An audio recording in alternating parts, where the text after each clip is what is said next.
What's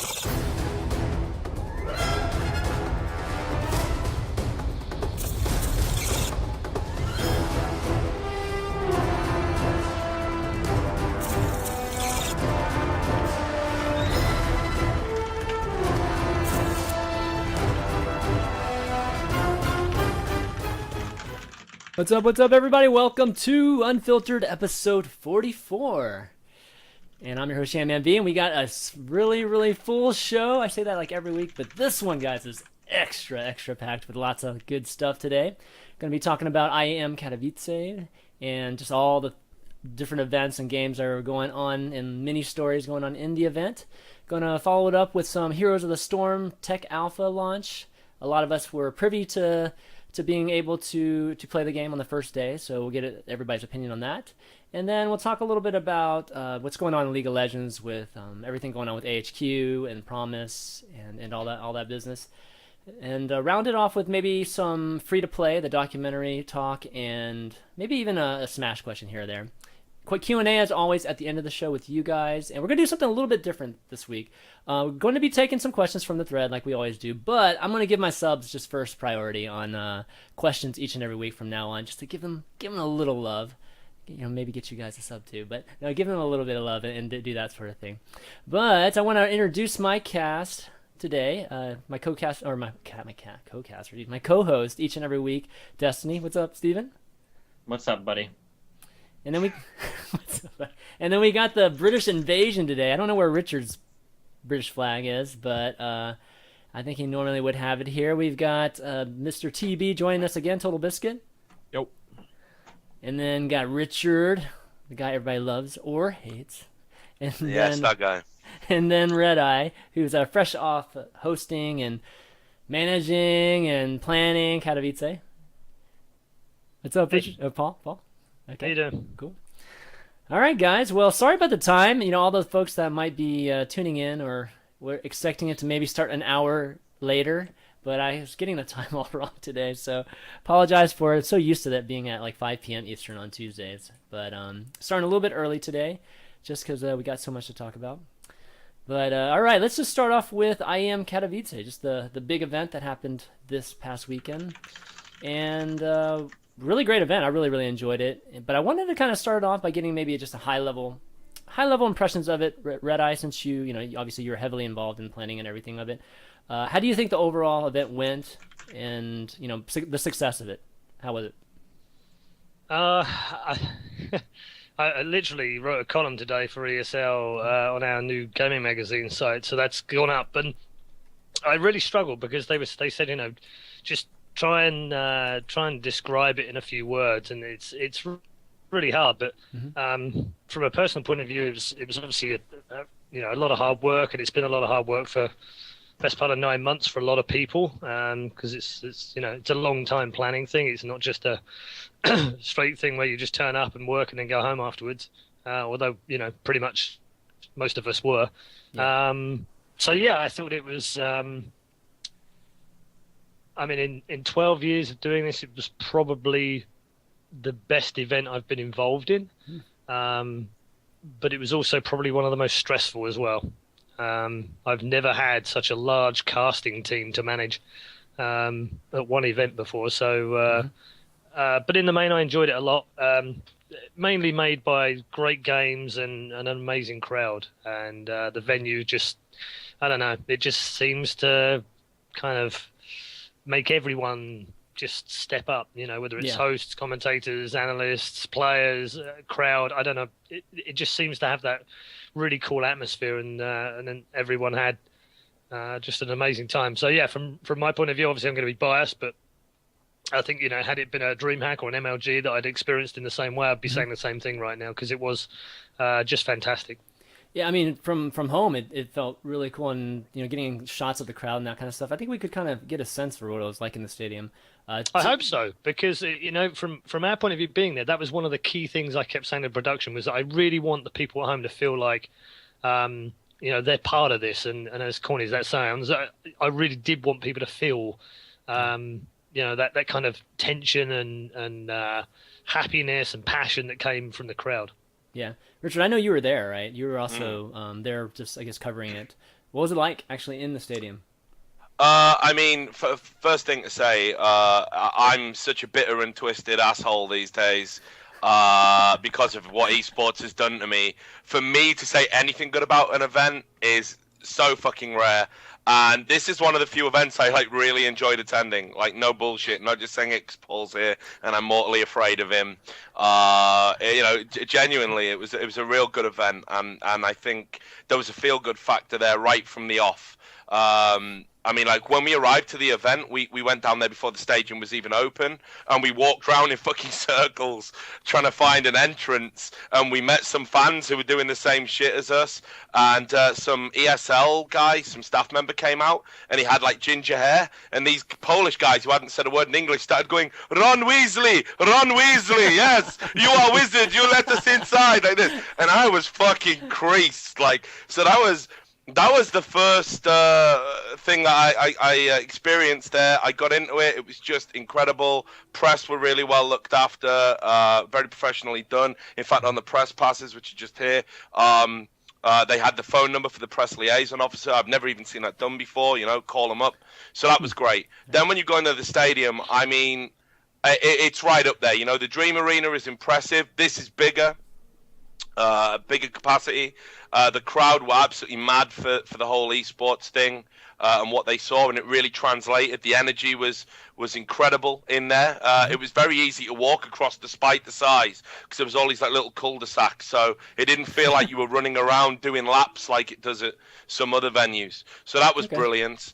I think overall, one of the things that no one really actually gave a shout out to was the way the ESL staff combated a lot of problems, like the surprise Valve update to CSGO that was immediately rolled back 6 minutes later, which I've seen a lot of LANs crumble under that sort of pressure before, and in the end the delays were handled very efficiently. But it just created so many good moments in the esports calendar, and I would go as far as say, maybe it's not too much of an accolade, but it's certainly the benchmark for this year. And I'm looking forward to see what DreamHack and other people can do in the esports space to beat it, because hands down, I thought it was incredible. Okay, can you mind turning down your mic just a tiny bit, Richard? Oh, just wow, there you go. Sorry, it was like everyone's like, there you go, so there you go. loud. That's good, that's good. All right, cool. So, TB, you were watching at home? Yeah, I watched most of it. Yeah, what was your impressions of it from just watching on the stream? Some really great series, mired by some problems that I think everyone's going to remember, and they, unfortunately, I think are going to be remembered far more than the good series were. And that, of course, being the fact that the finals were just kind of dismal, and the Naniwa forfeit, which, of course, we'll talk about later, was just an extremely terrible thing to have happen at a major event like that, and soured the whole thing for a lot of people. The crowd was obviously absolutely fantastic. Would have been nice to hear them a little bit more. I think maybe they just weren't mic'd up enough. So a lot of the time they were quieter than I would have expected. And obviously they then have the League of Legends crowd over to the side randomly cheering. It's like, wow, they're really excited about this SCV being built. This is fantastic. I fucking love the Polish. But aside from that, they're like, you don't find an esports event outside of like the LCS finals that actually has that many people at it and that many people really excited for things to happen. Yeah. So that's absolutely great. I don't think the winner takes all was a good idea. Really? I don't necessarily think that. Well, I don't think it reflected in the viewer numbers outside the finals. I think you can celebrate the fact that the PvP finals. Well, we don't have the full numbers, so you got to guess off concurrence and not what ESL's numbers are. I'd love to actually see ESL's numbers, including uniques and time watched. And yeah, good luck never getting that. But you got over 100K for a PvP. What are you final. on about? We give out all of our stats every time. Anyone that asks, we give them to them. We did 2 months ago to Slasher. You gave him to Slasher. You can't be trusted with those kind of things, Jesus. Well, I'm sure he fiddled them and then made them up and then put them out. But yeah, we absolutely give him the stats. How could you possibly trust him with that kind of information? It would definitely be interesting to see ESL's numbers after that, though, and then obviously hear ESL's thoughts on whether the thing was worth it. We'll definitely release them. I mean, we have nothing to hide. I can tell you now that on the Saturday, the maximum concurrent viewers that we had across all 3 games that were going on, or 4 games that were going on, was over 1 million. So we have no problem with across releasing all all 4 of the games. Across all the games that we were doing, through all the streams, through everything that we were pumping out from the event, we had over 1 million people watching. All right, let's talk. We'll talk about SC2 in just a second. But Destiny, what'd you think, or Steven, what'd you think about the event? I know you caught some of it, right? I watched a little bit of it, a couple of the TVP games, but I followed the Naniwa stuff. I watched, I guess, another little piece of drama in Control being bored with the Swarm hosts. Yeah. I didn't fact, tune in for that's any drama of the these days but blows my mind. yeah. Not just fucking common sense. One thing I'm a little bit curious though that TV touched on a little. What do you think, ReDeYe? Do you think the $100,000 prize pool? Do you think it was a good thing, a bad thing, negligible? For SC2, for SC2. Honestly, I don't think we got the final that 100K winner takes all would have necessarily, Right. or we would have hoped for. But then it's difficult because I don't think we had the type of players in the final that would rise to that kind of bait, as it were. I know that. So Hero, what you're when I saying spoke to is him- the type of final you had didn't lend itself well to the format. Are you saying that Protoss literally killed? It's not even just Katowice. Protoss, No, guys. no, I I'm mean, not. it's I'm not just- saying that. I think it's the style of the players. I mean, we had SOS, who's his builds they're so random and so freaky that you just have no idea what he's going to do, and then to cheese twice like that, I mean, as long as we all agree that he proxied and his opponent didn't know, and then he's 2-0 down, and suddenly that makes the final all completely weird again. So, in answer to your question, did it work for the final? Probably not. Could we have foreseen that? No. Did it help some of the other games? Absolutely, it did. There were some games which, particularly Pult and Hero in the semi-final, where I knew for a fact these two guys. I spoke to them both backstage. I'm really good friends with both of them. And they were super nervous before we went out. And they were nervous because they felt the gravity of going home with nothing at the semi-final stage. So at that point, it really got to the players. And you saw it in the matches. They made some really... I mean, Hero in Game 2 had 2 buildings left, including a pylon. And he forgot. And how would you ever... How was as a player of his caliber forget that not he's the got first time. only a pylon on the next... No, it's not. But how do you forget? It's Well, you exciting, forget though. because you're under pressure and because you're focused on something Yeah, else the in the game. 50 million. Yeah. Well, I mean, Yeah, just so what I'm just saying base that I races, think... base races are like super rare. So like when they actually they are. happen, you're actually operating like very far Yeah. outside of your comfort zone. I watched that too with the pick off of that final pylon. Yeah. Oh man. Yeah, he had no idea, and then he smiled afterwards. It was kind of ironic. He was like, "Haha, yeah, how did I forget that pylon? Damn it, man, what an idiot!" And then he comes back and wins 2-1, and then it's 2-2, and then it's 3-2. So I think there were some games, Hero versus Hyun, Game 1, SOS dealing out carriers in Game 2. I mean, it's like, hello, the hell are you doing? Oh yeah, I mean, there was so definitely some good games with it. Yeah, and I don't know if 100K can be. It's very difficult scientifically to say To yes, attribute to 100K that. winner takes all, attributed to all of that. Yeah. But Well, I'm there's- sure it played its part. But overall, no, I don't think the final lived up to the hype. But then I don't think it would have if it had been 20K for first place. It would have been the same thing. Overall, though, I think it worked from a point of view that it gained a lot of interest from a lot of people. There were a lot of people watching that didn't ordinarily watch StarCraft before. And sure, we'd maybe didn't see the kind of figures that we'd like to have seen for the final. But over the weekend, we definitely got some great figures. So I'm not particularly worried about it.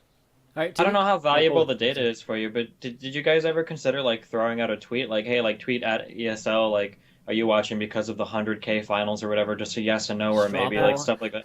Like maybe Yeah, I mean, like we- I know it's not the most scientific data, but just to try to get Yeah. some kind of a grasp on like how many people are watching because of this or not. Well, what would be more interesting did- is actually whether or not the stats support the idea that the winner takes all actually helped the games before the finals, because based on looking at the concurrents and then comparing them to Cologne, which I feel actually had equal quality of games, if not in some places better, and that Cologne was just a phenomenal event. Yeah. I am not convinced that it actually helped up to that point, but I definitely think it pushed the finals over the edge, because there's no fucking way 120K people watch that level of PvP or in No. any other I circumstance. mean- That just doesn't I happen. mean, That's true. no, you're right. And imagine true. it had been I don't know, a couple of crowd favorites. Maybe it'd been Hero versus Polt, or maybe Polt versus Tasia. Yeah, Paul makes it drawn makes it to the out finals. over like a 5, 6, Yeah. 7 game No, series. I thought- where each game goes really well. That could have had the potential Yep. to be I mean- huge. Imagine a 3-3 finals in that scenario with Yeah. like a 30-40 minute game at the end would have been absolutely phenomenal. Just Yeah. imagine I tweeted that I felt like the finals could have been the semis between Polt and Hero, and imagine if that was in the absolutely. finals. That's that would have exactly- been that was exactly how I many felt more as well. viewers. Yep. And But I I felt mean, the that's same the way, Chris. dice that you roll. yeah, when it's you every single make- event is like that. Do you know what? mean, I was going to say the just- same, TB. It's for me. It's more about, our job as a production team, as a tournament organizer, is to put the best tournament possible together, give it as much of a chance to shine as we possibly can, give the players the right environment to do their job, give the crowd the right, enthusiasm and positions that they can have, and give the viewers at home a really decent production. And once we've done all of that, and I believe that we did 99% of that over the weekend, everything else is in the luck of the gods, and whether we get the right matchups and the right games, and how the results pan out. And if they don't, yes, generally speaking, those tournaments don't become very memorable. But as an event as a whole, as an esports event, I think it'll be remembered for a very long time. Yeah, I mean, you did get. I mean, again, the 100K aspect of it, you did get a good shot of Hero right when he lost. Basically, the last moments of that last game against SOS, I think there was a shot of Hero with his, head in his hands and that sort of thing. That that kind of, I think that those are the kind of moments, right? I don't think it would have been quite that dramatic. I think if it wasn't just winner takes all. I don't know about that. Really? Like, I don't know. have you watched GSL at any point? A lot of Koreans really like to put their heads in their hands. There's the shame factor. There's if you just lose any series, if it matters in any way, it makes a difference. You might say there's more impact, and there could be, but you can never really truly know that. I mean, Liquid Hero does that after losing one game in the round of 32. Okay, all right, sure. Some That's a players good just point. affected more than others. And I have to ask, ReDeYe, obviously you're not the one who makes these decisions, but let's just say for a moment that you were. Would you do another winner takes all 100K? Or was this kind of the brave experiment that didn't quite pan out the way that you'd hoped? And, Well, actually, the winner takes all this time was me. So, yeah. I thought it was kind of good. No, it was me. It was absolutely me, 100% Well, even better. me. Because, would you do it again? Probably not. Probably not. I think that's a shame because talking about it just purely from a journalistic perspective. I mean, like I talked to a lot of guys in the press room. There was mainstream press there was esports press there, and generally this landscape now, this esports landscape we exist in, it's so dominated by League of Legends, and when the international is on Dota 2, but generally League of Legends, and that's all they really know about if they come from outside of our little industry. And they were talking very much about the StarCraft event, and I think if StarCraft's to kind of come back to this table and achieve its former grandeur, which I would love. I think we need to, not gimmicks, because I don't think it's necessarily a gimmick, but I think we need to do something to kind of counteract the oversaturation we had in its heyday. And I think a winner-takes-all tournament, maybe if it was a series of tournaments from ESL that were branded as winner-takes-all, I think there's a place for that in the current climate, and it does generate a lot of interest. And certainly it's like, I don't think we'd be having this conversation to the same degree we are if we hadn't had finals that, frankly, weren't great. I think if we'd had the final we all, wanted, I think we're all here going, holy fucking shit, Paul, you're a genius. Like, you've put together you put together one of the most talked about esports events in a long time with such high stakes and high drama, and the mainstream press yummed it up, and we're giving Paul a pat on the back. So I think it's a shame the final really didn't live up to its billing. But overall, if I was to give my advice just externally, I'd say to ESL, go for it again, and the community be damned. Yeah, I mean, I felt like you guys set the table properly, Paul. I mean, I think the marketing for the event leading up to it was solid, and the 100K added that element that you guys wanted from from even just introducing this format. I can you can't blame yourself for that. I can categorically tell you that. It was a publicity stunt. Yeah, it was a marketing stunt, but it was also to try and breathe some fresh air into StarCraft as well, to try and get other people attracted to it. You know, that was one of my aims in it. And I think it did all of those things. Did it do them, you know, as much of maybe as it could have? Maybe not. Maybe it didn't have quite the impact that we wanted, but certainly pre-tournament, yeah. I mean, we would never have got the lineup we got for Cologne. We would never have got them playing out of their skins for 2 spots in the finals, the way that they did. So, frankly, that was the greatest benefit, because Cologne was just awesome, incredible tournament. Yep, that's right. Someone had a really good idea in chat, and I hope you noticed it. Someone said, "Yeah, I know, 100,000 for the winner. The loser has to shave his head." Now you're talking. I think the idea of some Korean being shamed, having his head shaved. I know every North American StarCraft player would love to see that as well. So, just putting it out there, that guy's a genius. Hire him. I really wonder now. That's just too casual. You lose it, then you lose a finger. Simple as that. You know. I really wonder now if they were to, if those wouldn't have been a PvP finals, how much things would have went differently there. I'm really curious now. I think that's kind of disappointing. Sure. It would have. Yeah. It wouldn't have surprised me if we saw 150k concurrent minimum at that point. I agree. Maybe, yeah. Yeah, I mean, I was rooting for Polt to get there, but you know, honestly, Polt getting into 3-2 against Hero was pretty fortunate. You know, given their game 2 and some of the other games. So, but yeah, I think if Polt would have gotten there, even if Tasia would have gotten there from the other side, it would have been pretty amazing. If a Terran got there, is what you say. Well, those two guys too are favorites. You know what I mean? So yes. It's more than that. Well, but... they're favorites because they're the only Terrans that can bloody win outside of Korea at the moment. So of course they're favorites. Okay, very true. Okay, speaking of which, you know, talking about Tasia, he did tweet, you know, after he lost that he was thinking about retiring. Right? Is that news to you guys? Like, did any of you guys know that beforehand? Okay, it's not. It's not news. No. Okay. He has been suffering a little bit, I know, wrist issues, with some wrists and stuff for a while. Okay. And I know that he wanted to take a break last year, but he was just playing so well. I don't think he could afford to. Right. I'm really curious. Did he actually get real help for his wrists, or is he still using the Korean voodoo magic? No, I don't know, but he did say that he was definitely getting help. So I don't know. The full-on surgery puts you out for a long time. So that's I know. But the problem is that before he wasn't doing anything at all. He was using like the pseudo doctor medicine. Acupuncture. It was like the acupuncture, like literally acupuncture, not going to any actual like certified like doctor or physician or whatever. So I wonder if he actually got like real attention to that, or if he's still just doing the voodoo stuff. I think it's been on his mind for a while, actually, because when we were out at the last Home Story Cup that we attended, which of course he won, his speech, his victory speech, was like one of the most, I don't want to say ungracious, but certainly speaking as a British person, it's not the kind of victory speech you'd expect. He said sort of like it was okay to win. He just wished he could win the big ones, and he seemed really despondent. We tried to sort of talk to him and whatnot afterwards, and I don't know, he just seemed really down, like even in victory. And I just wonder if it's on his mind and has been for a while. You know, the big ones are eluding me. The big prize money's getting away from me. My wrists are knackered.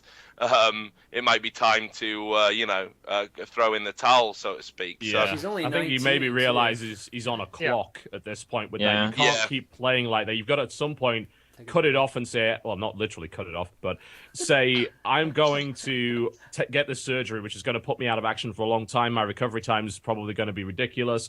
I may never be competitive again if I do that. And apparently he actually said that his parents were the one encouraging him to keep going. You know, like, get it while you can, because you may never get that opportunity again. I mean, he has had wrist problems for a very long time. He's complained about it numerous times. It even kind of became a running joke among some people. Oh, Tasia lost. Can't wait for Team Liquid to post about the wrist problems again. But it's true. You know, it's not like it's a lie. He's had knackered wrists for a while. Yeah. So maybe, I don't know, maybe also, a long break versus a retirement.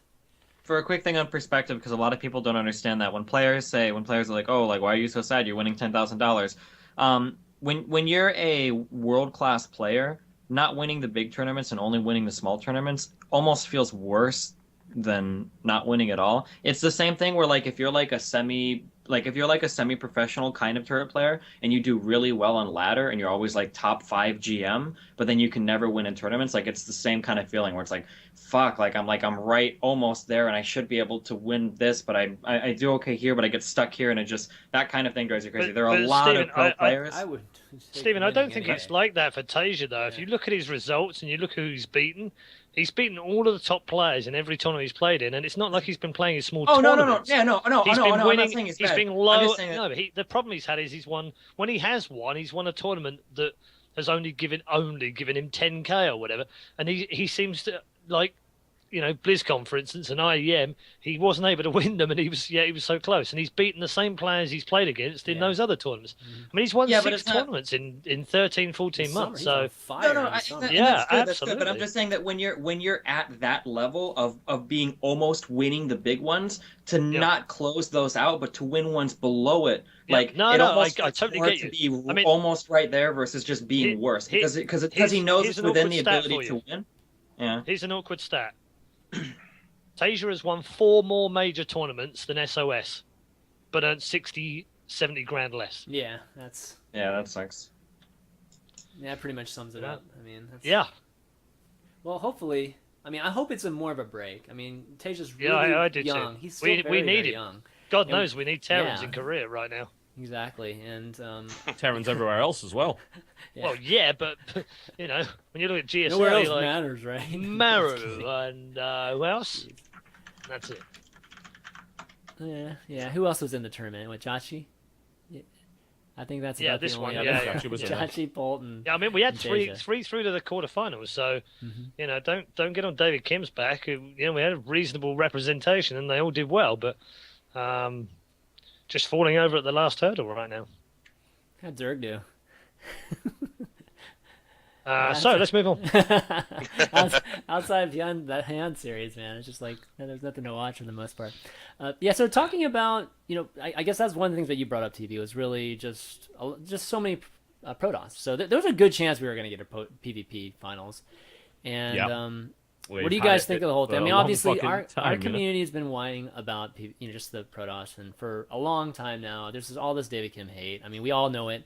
Anybody who just God! So what did he fucking post that instead of affecting Blink, they're gonna fucking change the maps again? Change the maps. God. Oh yeah. We're already so restricted on how Did someone maps mention Protoss because Destiny's off? Fuck. Like, we're already so fucked on map. I'm sorry, it sounds like balance mind. Like, I don't even play like professionally anymore or whatever. Like, I'm not even that invested in like the professional scene. But like our Protoss map fucking selection is already so limited, or our map selection is so limited because of fucking Protoss. Oh, the ramp isn't like within the certain fucking specs. Not good for Protoss. They can't wall it up. Oh, the natural is too wide open. Not good for Protoss. They can't fucking wall up. Oh, there are too many tropes. Too good for Protoss. They've got claws and force fields. Oh my fucking god. Like, so now it's like every single map has to be like, it's gonna get to the point where we have like 10 maps and they're all the same things and like different color palettes, because that's like the only type of map. Like, I don't understand how David Kim, his ass is so far, or his head is so far up his ass that he can't see that there's a problem when you got to make all these different map adjustments or whatever. I thought we were already there in 2012, where every map was basically the same. Yeah, but no, it wasn't that every map was the same in 2012. It's that they realized, okay, we've got a lot of trouble with early shit. Let's just make every map fucking huge. Bigger. Yeah, exactly. And that's when you started to see, like, what was that spaceship map with the fucking, like, it took like 10 minutes to walk like a speed link from one end of the map to the other. Like, when shit like that started to pop up. Oh my god. Well, I mean, what do you want? So obviously, a lot of talk came, especially with the Tasia match, right, where the guy you're just totally abusing the cliff and then attacking the front, that sort of thing. So what do you want him to do? Like, that's definitely the easiest thing to do, is just to change the map, so that kind of scenario doesn't happen anymore, and you can't. Yeah, but the problem is that that's the problem. It's the easiest way to go. Yeah, Chanman, you hang around in the TL map cave Skype chat, where we talk about all the maps, is where like the fucking Shoutcraft tournament came from. Those guys, and it was just a collective fucking groaning when that post came out. It says, "Yeah, we're going to modify the maps to be less sprint fight." It's like, fuck, it's not Pro League. Like, you play Pro League, you can throw some unfriendly maps in there for certain races, because the fucking team won't put that race on the map. They can work around it that way. You can't do that in a best of 7 series. And you can't have too many of those maps because you can't fucking veto them anyway. If they want to deal with it, they need to obviously look at the build that's killing people, why it's imbalanced, and see what you can do with it. There was a nice suggestion that a lot of people have been coming up with, which is make the mothership core a fucking ground unit. Or alternatively, go back to the way that it was in the first place, where it couldn't fly across the map. The original mothership core design was a turret that could teleport between nexus. That's what it could do. It was not actually a flying, scouting, shooting, warping, teleporting motherfucker. The map situation right now is unacceptable to a huge degree. It's completely unacceptable, the map situation right now. And they're talking about limiting it even more? Like, come on. Like, every map right now is almost fucking identical, where, like, the natural is right down from the main, there's always the ramp, everything is always elevated one level off, the third is always easy to defend, there's, like, every single map plays out almost the exact fucking same. Like, how many maps exist in StarCraft 2 where people build strategies just for that map? Well, okay, like, so that was, like, standard practice in Brood War, not to dick ride that game, but, like, there was so much map variety in Brood War. You would literally have players that excelled in certain matchups on certain maps, that's how specific it was. And in this game, every single map has to fall into the exact same template, or some race has a mechanic that's going to be totally fucking broken on it. So another way to look at it is this reaction to some of the matches and Blink an overreaction, or do you think? I mean, do you think this is based on a lot of data that they've been collecting the last, I don't know, last month? Well, it's not overreaction. They know they've got to fix it. It is based on data as well, but yeah. It's just whether or not that's the way to do it, you know, because how much more do you do damage? Okay, fine, you managed to fix Blink with maps, great. Yeah, but what did it do to every other match? What did it do to the viewing experience? Did it make the viewing experience less exciting because every fucking map's exactly the same? I'm kind of happy right now that they actually took the risk with Habitation Station. And you know what? It was a lot of Protoss players that were saying, don't fucking put Habitation Station in the map pool. A goal base for Zerg is OP. We could never possibly win on that map. Is what a lot of pros were saying before that went in, when they first saw that played out on stage at Red Bull. And it ended up being one of the best maps they put in. Even Altazim, a lot of Terran players were complaining about that, saying, the big blue map that we fucking hate. This is a terrible map. There's no way in a million years. We've actually seen some really good matches on there. Really, really good. Yeah. And it's what happens when you take a risk with your map pool every now and again. And it's definitely disheartening to hear them say, oh, well, you know, I think we need to be a bit more conservative. No, you actually don't. Yeah. And a big thing that ties into this, it's kind of loosely related, but Davey did that fucking Q&A on Reddit, which was standard Blizzard friendly, overly friendly Q&A, and it was, the answer to everything was pretty much, we're not really going to change much for Legacy of the Void. We'll add a couple things, but we're not really going to change much. We're not going to do anything too crazy. That was pretty much the answer to every single thing. So that means there's not going to be like a big Protoss redesign or a reevaluation of any of the core mechanics of the game. Everything's going to be more or less kind of the same in Legacy of the Void as it was in Harvest Form. I hate that, because I was hoping that they would actually, this would be the time. This is the last expansion. Yeah. They've got to do something. This would be the time to go motherfucking crazy. I've said it before, I'd love to see a patch that basically breaks the balance of the game completely. I agree, so people have to relearn the whole thing. Relearn the whole fucking thing. Change the metagame overnight. I've been saying the same thing, and I was talking to Huck the other night about it, and he didn't necessarily say he liked where the game was at, but he did say that I think the general consensus between all the players is that the balance is the best that it's been. Not that the game's in the best place it's been, but the balance has been. And that, I think that general thinking is what's overriding like David Kim and just those guys from wanting to change the game. But you have to keep in mind that balance and design are two different things, though. Yep. Oh, I get it. Like, that's really important to consider. Yeah. I don't think, I mean, maybe we talk to different pro gamers, but even Protoss players that I talk to don't typically like the way that Protoss is designed, even if it is relatively balanced. Like, I don't know, I really wish, like I said, if they were to just, or like I said before, if they were to just like remove force field and then balance the game from there, I feel like Protoss would be an infinite. I feel like it'd be more fun to play, it'd be more fun to play against, it'd be more fun to watch, and our map situation takes a lot of fucking maps as well, you know. I mean, no wonder you have to be so conservative with your map pool when you have one unit that can change the map. Exactly, yeah. Like, everything has to be wide open and shit. Like, God, fucking maps are so fucking boring in this game. Maps are so boring in this game.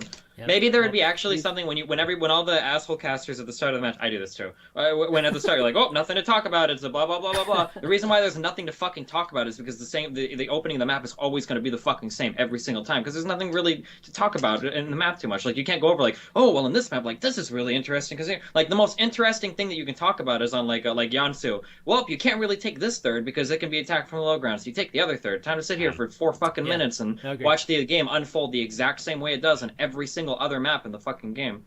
Agreed. If only there was some kind of tournament that used a lot of unusual maps and had really high-level play on it on, maybe a twice or 3 times weekly basis that you could watch over at mlg.tv/shoutcraft. I mean, if that were the case, then... But okay, so it's talking about Protoss, and obviously we're complaining, and then we were complaining about PvP, but on just a lot of these things that we're talking about balance and stuff, would that really have affected? I mean, 3 proxy gates in the finals? I mean, that's not going to change anything, okay, right? Well, of course not. It's a PvP final, but Protoss balance versus Protoss is clearly off whack right now. It got to that stage, and the statistic is we have had I believe it's the past 8 winners and runners-up, 7 of them have been Protoss. Yeah?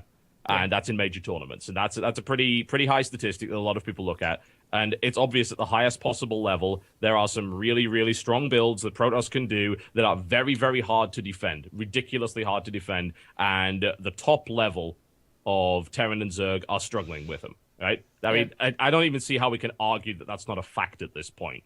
The stats don't lie, the players don't lie, the games that we're seeing don't lie.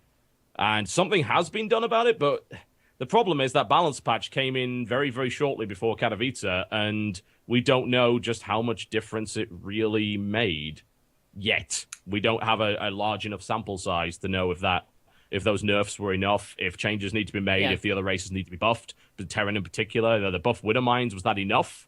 By the sounds of it, no. But then again, were players just not building enough fucking Widow Mines? I mean Holt in particular seemed like he didn't want to budge from his old build of going back to his old nickname, Marauder King Prime. He's been called that since fucking Wings of Liberty, and rightfully so. He loves his Marauder heavy builds, and it's key to his Nexus sniping strategy, but he doesn't like to build things like static defense or Widow Mines. He likes to have that mobile force. Right. Does he have to adapt, or is it still broken? We don't know yet. Yeah, absolutely. All right, let's move on. Let's move on from the PV or just complaining about Protoss, and let's talk about another Protoss player, in particular Naniwa here. Kind of went off with a very interesting bang there, and I mean some people would just say that's just typical Naniwa, but from a standpoint of an organizer, Paul, tell us about the whole, like, what you guys, or how you guys reacted. You were on air, actually. I was watching you during all this. But, tell me how you guys handled it and your reactions to it. So, we played out the first game. For those that didn't watch, Naniwa tried a proxy. And the type of proxy that he tried, unfortunately for him, and I'd seen it for the previous 3 times Polt played that map, Polt scouts exactly the same way. And he scouted it. Naniwa was very upset, felt that we hadn't provided enough soundproofing on the booth, and that he could hear either the crowd's reaction or the commentator's reaction, and therefore that's why Polt won. Now, here's the categoric truth. Polt did not win that game because Naniwa proxied and the crowd or the commentators told Polt where it was. That's not why he lost that game. Is the soundproof booth 100% soundproof? Absolutely not. We never make any claims that it is. We do our best to make sure it's air conditioned and that it's, proofed as much as we can. But here's the facts, gentlemen. Did he have sound in his ears from earbuds, high quality earbuds? Yes, he did. Did he have ear defenders over the top of his head? Yes, he did. Was he in a soundproof booth as well? Yes, he did. Were there 11,500 people in the audience, and is it reasonable to expect not to hear a single pin drop from any of them? No. And could he hear the casters? Absolutely not. So, what he thinks he heard or what he thought was right or wrong, and whether he was just pissed at the time, I don't know. You'll have to ask him. But the forfeit itself, I think, is still massively disappointing, although it's absolutely his right. And I spoke to James. James and I, Kennegat, were speaking about it backstage when he asked to forfeit, and we said, well, we should offer him the opportunity to speak to someone because he's obviously frustrated and he's obviously annoyed and he obviously hasn't seen what we saw outside, which is that Polt had done that exact same scout and did spot it without any help from anyone else. He doesn't see that. He only sees Polt see it and react to it. That's all he sees. And I would probably feel like he did actually if I were in that booth and I had only that information available to me. We offered him the opportunity to speak to his manager. I don't believe he did, or he may have via communication. I don't know.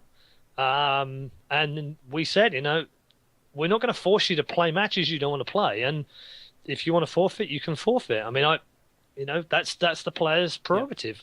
And we gave him that opportunity because there's no way I was going to sit there and make him play two maps. Of course not. Building, a freaking probe and then going all in with one probe going to the other base or something stupid. Well, yeah, that would have been worse, style. wouldn't it? Yeah. I mean, absolutely. It would have been he's terrible. It would obviously- have made a mockery of the game. It would have made a mockery of his opponent. It would have made a mockery of the crowd. It would have made a mockery of the game. So there was no way I wanted to hear him do that. But at the same time, I'm personally really disappointed for him as well, and for the crowd because, I wanted to see him play. I wanted to see what he had. In him, though.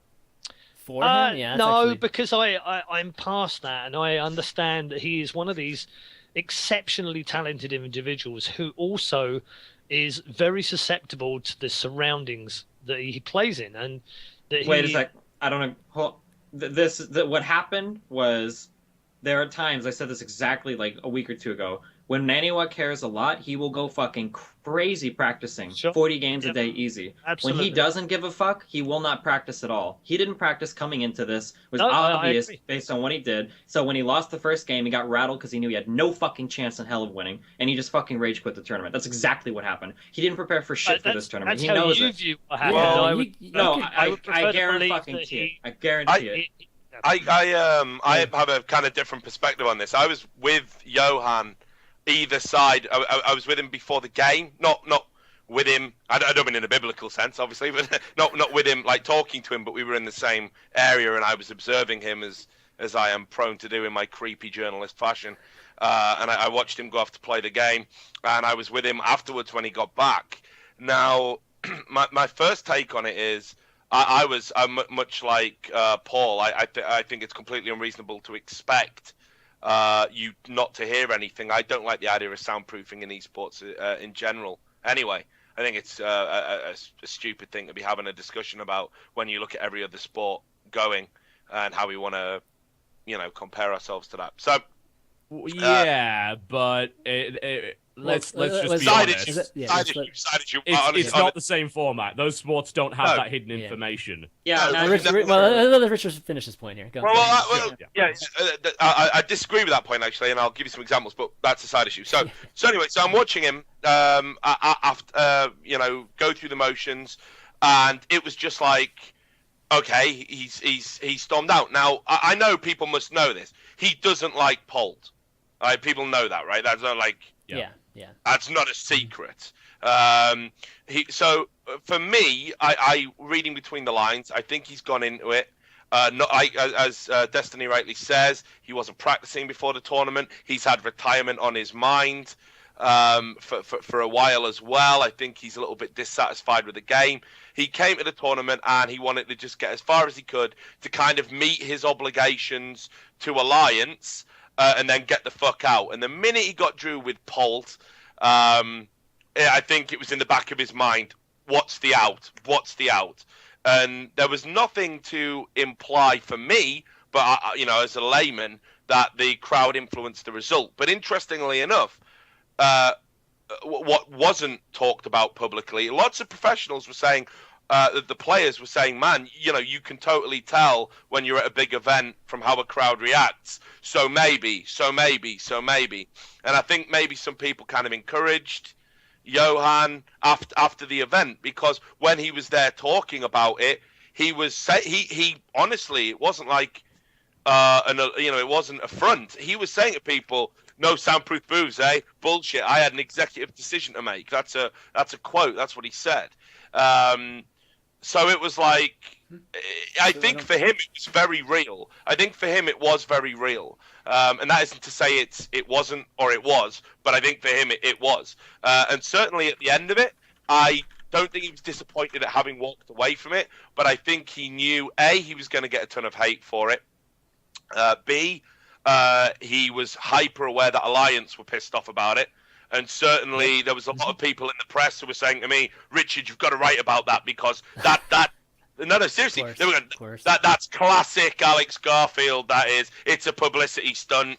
You know, he's just done that because he knows he's not going to win. So how can we get everyone talking about Naniwa? And that's bullshit. Like that isn't what was going on at all. From what I can tell, Alliance actually were kind of pissed off and have had work. Well, I don't they're know. also what I've fucking heard- pissed Yeah, off. so I mean, what no I've- question What just about it. No happened? sponsor is going to I be was gonna happy ask- with that. Hey, you're on the biggest tournament on the planet, yeah, and you bailed out you got booed by a crowd, something that barely ever happens in StarCraft 2 at any point. Seriously. That in Yeah. itself is a fucking event. No, anyone that thinks that was an Alex Garfield publicity stunt is out their fucking minds. Okay, so TV, Right. being a team owner, and I heard the same thing. I heard Alliance wasn't happy, / maybe even sponsors weren't happy.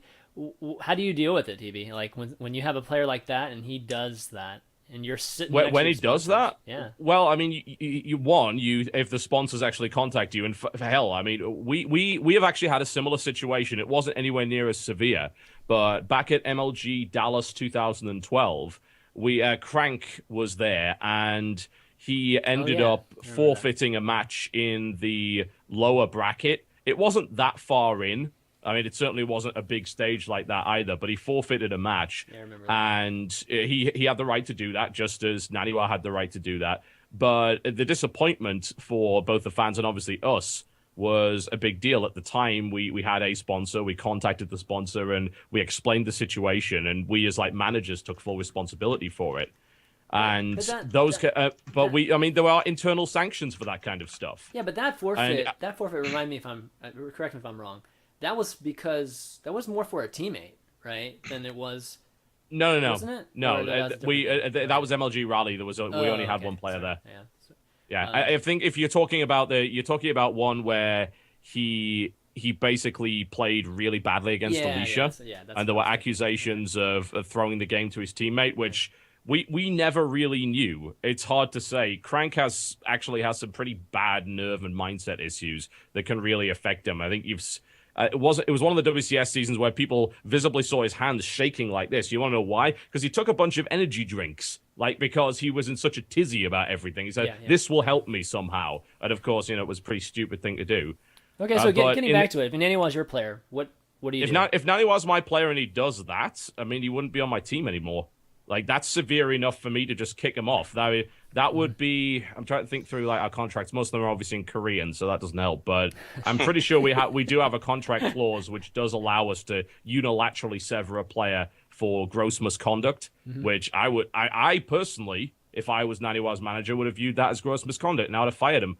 It's as simple as that. It's too big a stage. It's embarrassing for the team. It's embarrassing for Naniwa. It's embarrassing for the sponsors. And it hurts the tournament. It hurts the scene. The crowd fucking hates it. No one wins in that scenario. The only thing I'd agree with ReDeYe is it's a good job he didn't just do 3 games of that shit and pull versus Nestea Pro Brush, because that would have been even more embarrassing. Better to amputate the limb before it infects the rest of the body. But, that's also how I would view the teammate situation. I wouldn't want to... player that did that on my team, because God knows what would end up happening if that attitude spread to the rest of the team members. Yeah, it's too bad, because I just want to. I would have liked to have. Sorry, Chris. Before we move on, there's one other thing that I'd like to raise, and that's so Naniwa afterwards issued a tweet saying that all the other players could hear the casters as well. It's absolutely ridiculous. I asked many, not all, but many of the players, and none of them could hear the casters. Could they hear the crowd? Yes, absolutely. They could hear the crowd.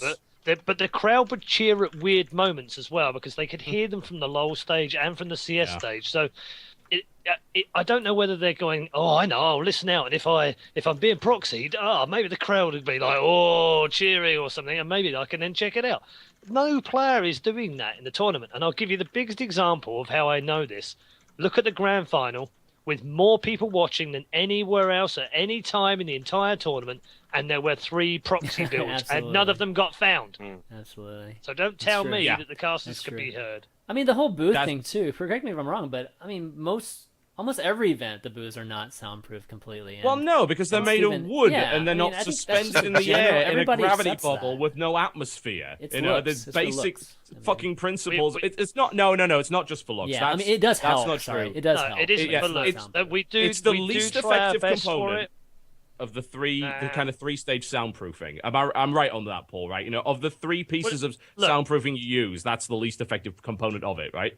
On its own, yes, if it were taken on its own. The point is that we don't just put them in the booth and go, there you go, you don't need any earphones and any earbuds, you'll be fine, you won't hear a thing, and the air conditioning buzz will kill you anyway. We actually put them in a booth because we want them to be fairly soundproof. Does it soundproof them fully? No, absolutely not. But they've got high quality earbuds in, they've got high quality ear defenders on, and actually they play with buds and defenders in our studio in Cologne and can't hear a bloody thing. So in a big environment like that, yes, they're going to hear the crowd, it's going to leak in. But they also need to have things like, you know, air conditioning, comfy seats, the right height table, enough space for their mouse.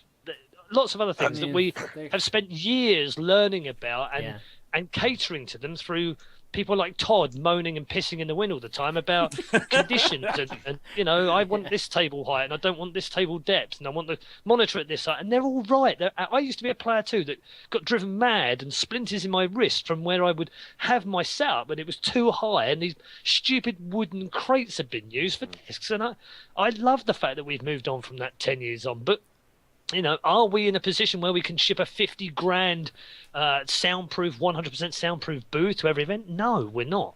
Just get real.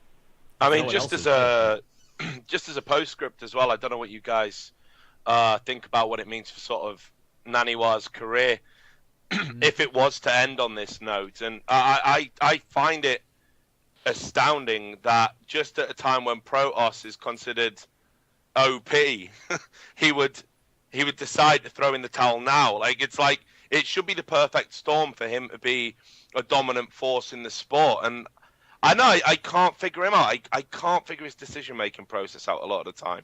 And I guess if I could, I'd be an award-winning sports psychologist. You just summed it up, man. Like, you can't understand what his. No, but you know, Naniwa, other than Naniwa. But does it leave? I mean, do you think it sort of harms the way we'll remember him? Because I've got no reason to doubt that he will retire now. I think he will look into what he can do and meet his contractual obligations to Alliance. He's been involved in enough random shit kind of similar to this that I mean, if you hated him before, you still hate him. If you liked him before, was this enough to push you over the edge? Like the 6 Pro Rush or whatever against Naniwa?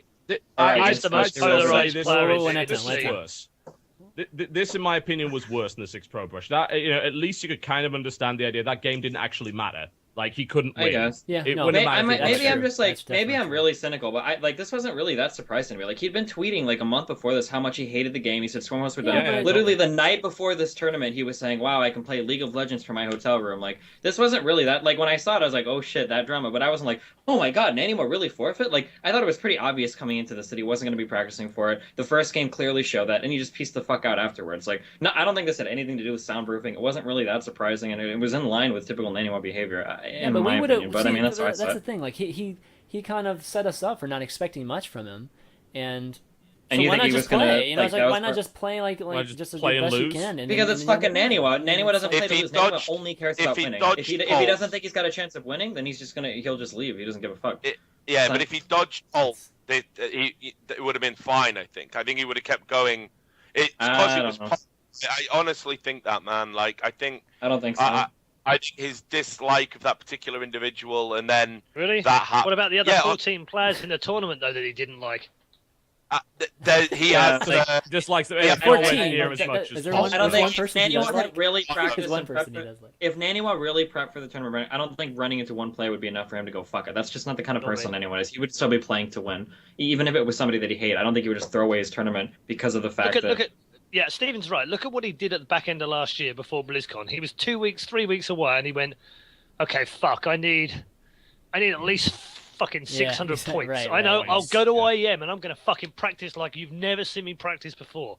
And he practiced, and he practiced, and he practiced, and he goes to IEM, and he gets to the final, and he gets within, 25 points or something of qualifying, and then he has to play Revival to get into BlizzCon itself. And what did he do? He smashed the guy. So I think Stephen has it right, in my opinion, without knowing what was in his mind for this particular event. We know he didn't practice, but he didn't use that as an excuse for just bowing out after a map. I think he genuinely felt he was being, victimized in some way. But at the same time, I'm personally disappointed. I know he's very polarizing, and I know he's got his haters, but I personally think he's great for the game, and I think we need more people, more characters like that to bring us out. I mean, after all, we've all just spent 30 minutes talking about that guy. That's absolutely true. Definitely True, agree with you there.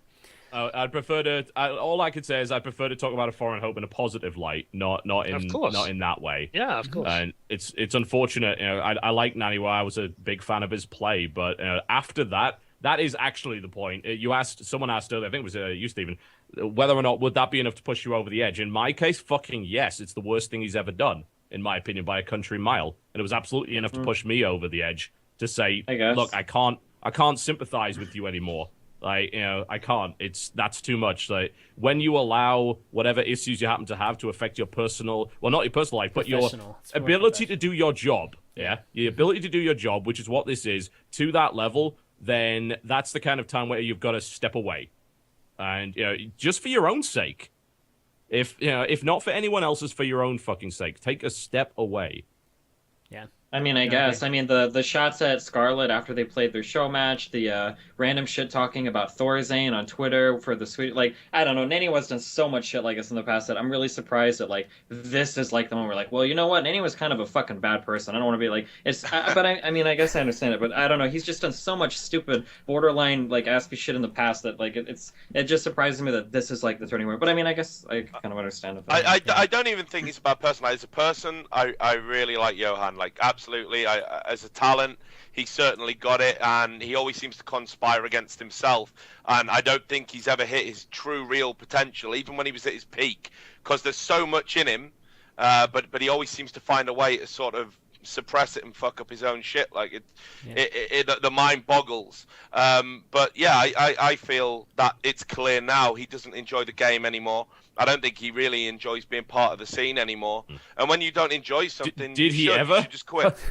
Well, I think there were probably moments. I think there were, but I certainly now he didn't. He cut a very lethargic, despondent figure either side of the Pulp fiasco, and Yeah, he was definitely a shadow of himself from New York. I mean, I remember watching him get through the semi-finals in New York, and he came out, he interacted with the crowd, they cheered everything that he did. He signed autographs, did for photograph. I mean, he was just a consummate professional, and I've seen all sides of him, I guess, in the last couple of years. And he, of all the people, other than maybe MC, but that's for a different reason, he's the most. I'm the most wary when I go to interview him because I never quite know what I'm going to get from him. What you're going to get, yeah. With MC, I know he's going to try and screw me over, so it's kind of okay. But with Naniwa, I never know. Sometimes I get a great interview with him, and I feel like maybe I asked him too little. And other times I ask him questions, and he kind of looks at me as if to say, "What the fuck are you asking me that for?" He'll still answer them because he's professional, but I've always had that worry about him, and yet he's always been a player in a similar mold to Stefano that I've always admired and cheered for and wanted to do well. But I don't know. I hope we haven't seen the last of him, to be honest. Well, I don't know. I don't think we've seen the last of anybody that leaves this game. So apparently not. Stefano, the great retiree. How many tournaments has he turned up to this year already? Jesus Christ. Exactly. But all right, guys, why don't we take a quick break? We'll talk about some IEM Katowice, League of Legends, and CS:GO in just 1 second. Give me a few minutes, Chris.